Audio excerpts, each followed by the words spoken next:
आप लोगों के उत्साह देख के लगन रहा कि भैया हमारे एकदम विजय बने हो। कमर पर बटन दबा के हमारे सुशील भैया के आप लोग रिकॉर्ड वोट से विजय बना था। हमके तबे विश्वास हुई कि पवनवा की जहां तक आवाज जाता बाएं दाएं सामने मंच में भी दोनों हाथ उठा के दिल से आप लोग बोली जा जय श्री राम, जय श्री राम।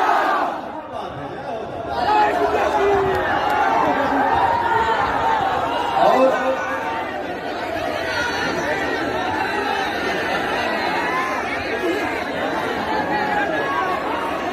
हाँ रे पगला रे बोले ना आप लोगों के आशीर्वाद के पहुंच के आप लोग आए कोरोना जा आप लोग ही होंगे अभिनेता बनाना चाहते।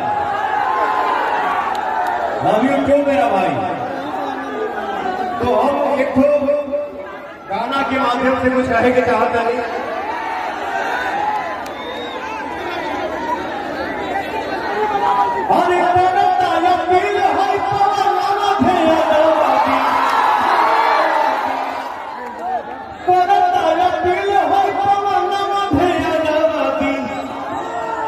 भैया सुशील के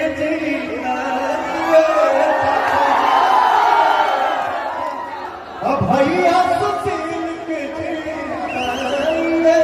भैया करताया पील है पवन मधेरवादी करताया पील है पवन मधेरवादी भैया सुशील के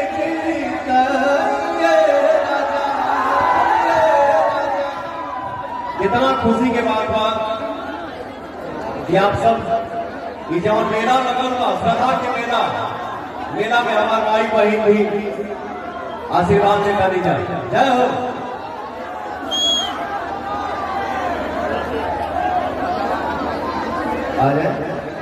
आजा फिर से चंदौली में चार चांद लागी सैयद राजा के भाग फिर जागी फिर से चंदौली में चार चांद लागी सैयद राजा के भाग फिर जागी कमल पर वोट देके कमल पर वोट देके मोदी के बनवा दी ए हमार भैया सुशील के चितारी ये हमार भैया।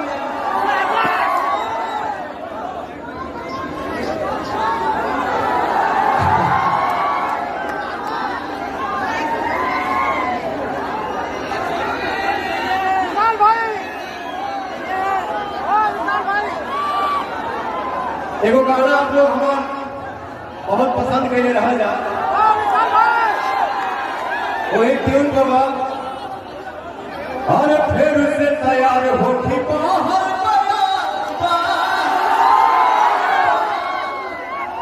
और फिर से तैयार होठी बाहर सुशील जी के प्यार करतानी तुमसे गुहार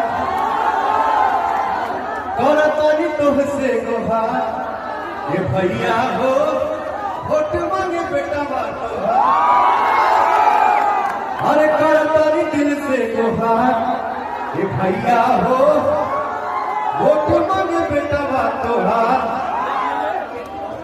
जब भीड़ लगल बा भैया जब श्रद्धा के मेला यहाँ इकट्ठा भइल बा आप लोगन के ऊपर सूर्य के प्रकाश पड़ रहा बा।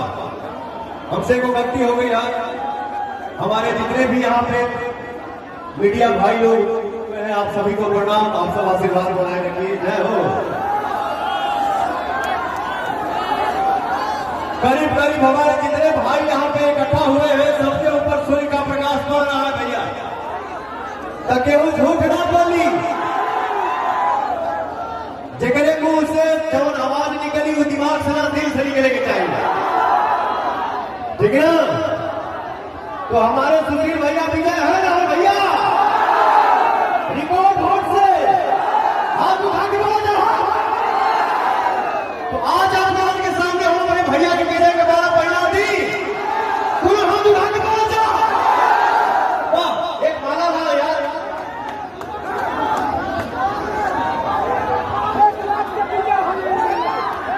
जहां तक आवाज आता है और हाथ उठाओ जा, भैया के माला बना बताली की आवाज उठा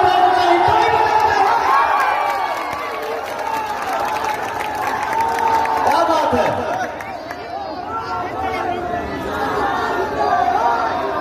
एक बार दूर हाथ उठा के बोली जा,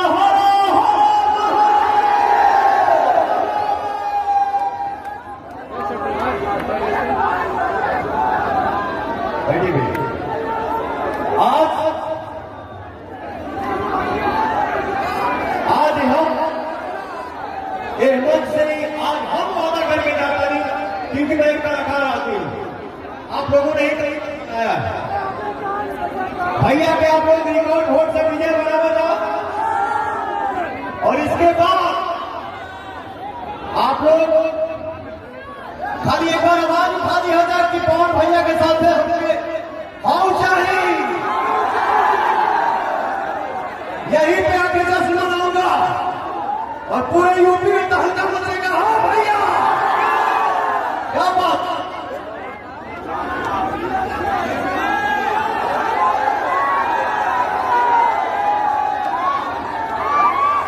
ये तो भैया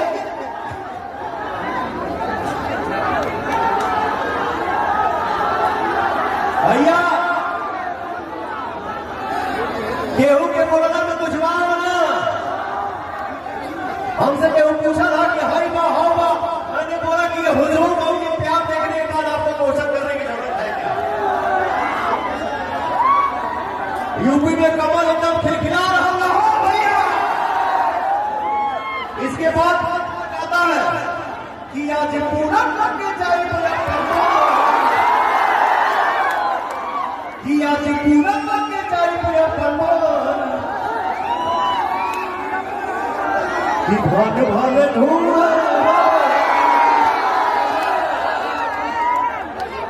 आज पूनम लगे जाए अपन कि भन भन धूम जाई।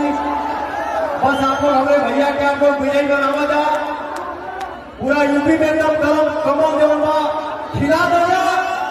इसके बाद तो अच्छा से आपका भाई मांगेगा आप लोगों के साथ।